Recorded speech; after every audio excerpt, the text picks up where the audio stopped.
Hello, everybody. Welcome back to the Enterprise Dish. We are going to be talking about one of the hottest topics in the Microsoft ecosystem with my good man, Dux.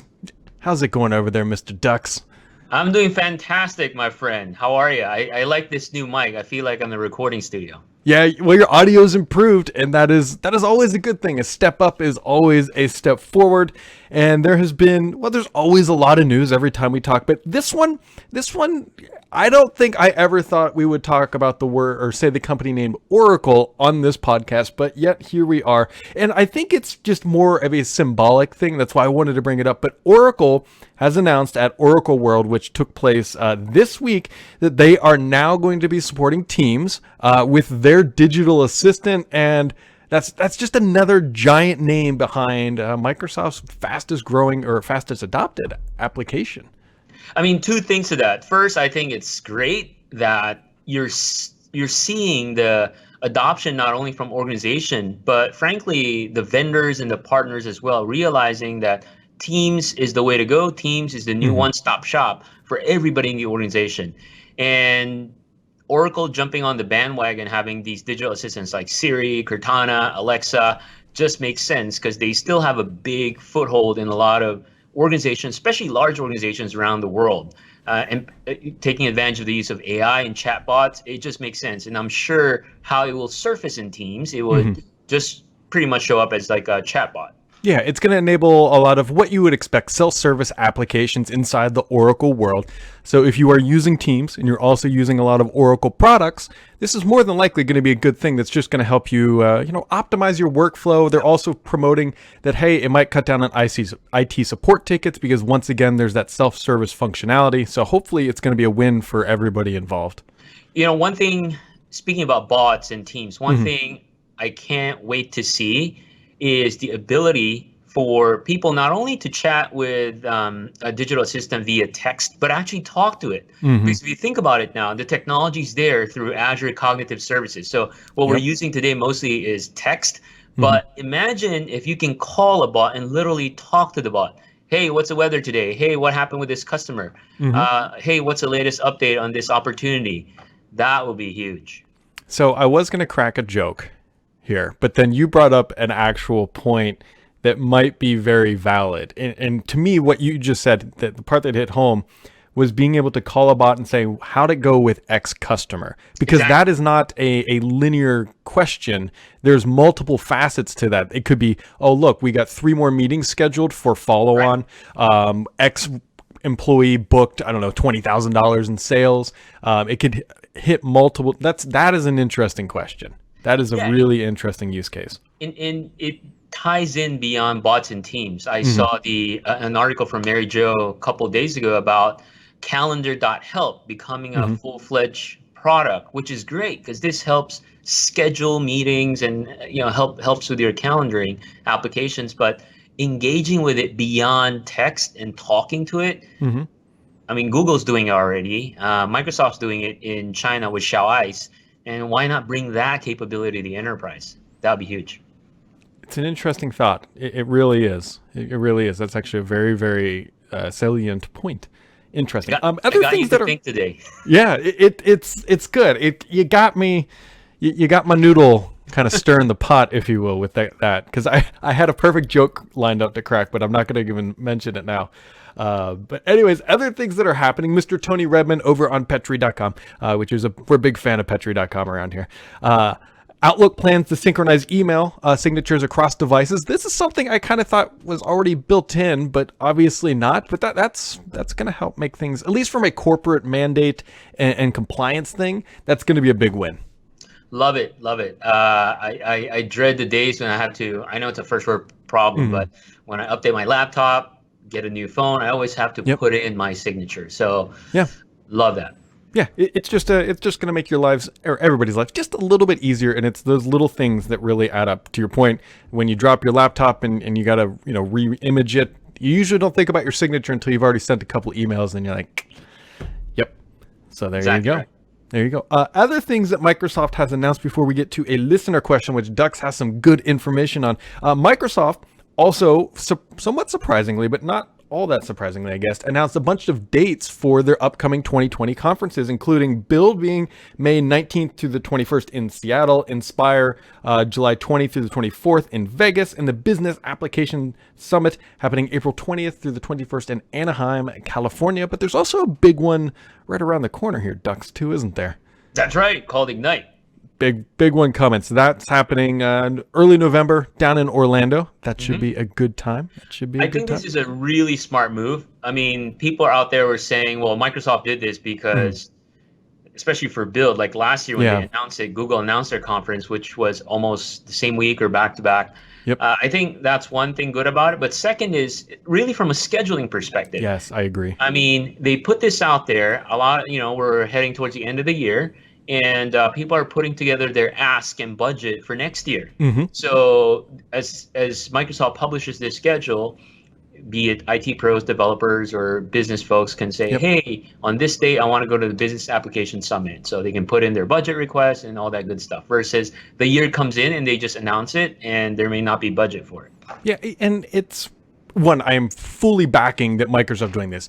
It's not like these events are some major surprise. We know what they are roughly every single time of the year. And to your point, it makes my life easier because I go to some of these and now I can at least put it on the calendar. I mean, real simple things, just like now my wife knows exactly when I'm going to be gone. She always knows that May is a rough travel month. And now we've got some of the dates already locked down. So, kudos to Microsoft. I'm happy that they are doing this. Same here. And for me, especially. Oh, yeah, you got travel. running marketing for a global organization, that helps me plan out for next year too, so which is good. Exactly. All right, Dux. Question du jour. This comes in from a listener to the podcast. He says, Teams adoption is going poorly. Conversations are flowing more and more back to email. How do I help my users stay inside the Teams universe? That's a great question. And a couple of things I want to say, and actually I'm going to show just to help people understand this better. So at the end of the day, Teams is great, don't get me wrong, but it's a tool. And the key thing that we can never forget, before we throw out a new tool out there, we got to take something away. Because if we keep throwing something new out there, especially for our colleagues in the business, they're busy enough, they have so much stuff going on, and then you give them one more thing, the adoption may be hot and heavy initially, but it'll dwindle down for sure because people will go back to what they're used to. So going back to the question, how do you make people use Teams and not go back to email? So I'm going to share my experience. So real quick, when we deployed Teams 2 years ago, the day Satya announced it, we used it in my organization. To my specific team, we took a baby step. The first thing we did is I said, look, Teams is great for group communication and group email. In the next 3-4 weeks, we will stop doing group email and group communications. We will do everything in Teams. I know we'll stumble, but we have to hold ourselves accountable that we do this. So I gave everybody 3 chances saying, look, if you have the urge to fire up an email, put people's name and start attaching documents, don't do that. Do it on Teams. The only time you use email is if you have one-on-one type of conversation or something that's not in a hurry, then fine, email is fine, right? So I want to share my screen with you because I want to walk through what we did and how effective it is. And once we've done it, it became a habit, and then we started doing that since. So here's something I want to show you. This is a let me bring it up here real quick. Expand this. Do you see this, Brad? Oh yeah. Yep. Okay. So my colleague Spencer, he takes care of all of our webinars. And if you look at these message, he's announcing this to our team. This is team marketing, and everybody in marketing sees this. He says, new webinar, August 7th, delegating administration. Hey, everyone, we have a webinar on this day and this time. We'll feature Dux, John, and Hunter. Here's a link to the landing page. Here's a link to the graphics page. Can the following that are tagged please help with distribution promotion? Megan, Sarah, Kate, etc. FYI, Michael, Chisa, Joanne, etc. So if you look at this message, it looks no different than an email sent to a bunch of people. Would you agree, Brad? Yep. But the difference is this, right? If you send an email to a bunch of people with attachment, what's going to happen next if this was an email? Yeah, you're gonna end up with just a sprawling list of things to try to maintain. Yeah, people are asking questions, comments. Yep. What about this? What about that? So a couple of things happen here, right? So first of all, people that were FYI, like CC, they selected like. They said, agreed, I read it, good stuff. And even people who weren't mentioned in this uh, chat thread or conversation thread, they even liked it, meaning, oh, wow, this is good information. And this is another benefit, right? People normally that may not have been part of the email, but still part of the team, sees this and now is aware of it. Next, then people who's going to be impacted by this would say, hey, Annie, Eva, Spencer, I would like to invite German customers as well. Can we do this? Spencer has an update.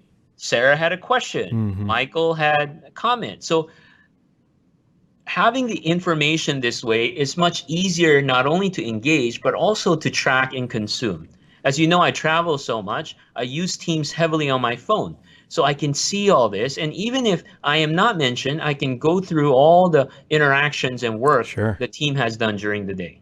So going back to the question, how do you prevent people from going back to email? First and foremost, the team collectively has to agree, this is how we're going to work moving forward. This is how we're going to communicate with teams. And give it a few weeks and make it a habit. A habit takes 21 days to stick. So start with that, right? And that's what we started with. And then shortly after that, we looked after other use cases. How do we track projects in Teams? How do we bring in Power BI to Teams? So now we work everything in Teams. But again, very fundamental. If you introduce something new, take something away. And what we took away in this scenario, no more group email, no more group conversations within email. There you go. That is a strategy that can definitely help some people who are struggling, because I suspect that that scenario is not unique, right? Anytime you try to introduce a new workflow, there's going to be adoption pains. There's no way to beat around that bush, and so that is some good advice from somebody who has quite literally been in the trenches of all of these migrations. Thank you, sir. And like I said, technology is technology. At the end of the day, change is hard. So people on the top, people in the team, everybody has to agree and commit to doing it. Yep. Speaking of, well, it's not so much changing ducks. You're on the road a bit. What's going on in your life? What's going on in the AvePoint world, the ducks world? What's happening with you, my man? Boy, speaking of on the road, I just got back from Las Vegas, attended the Microsoft Digital Transformation Academy. If you're not familiar with that, it's essentially the kickoff of the Microsoft US organization. Met with a lot of great peers and colleagues at Microsoft talking about the explosion of Teams. So it's all about Teams.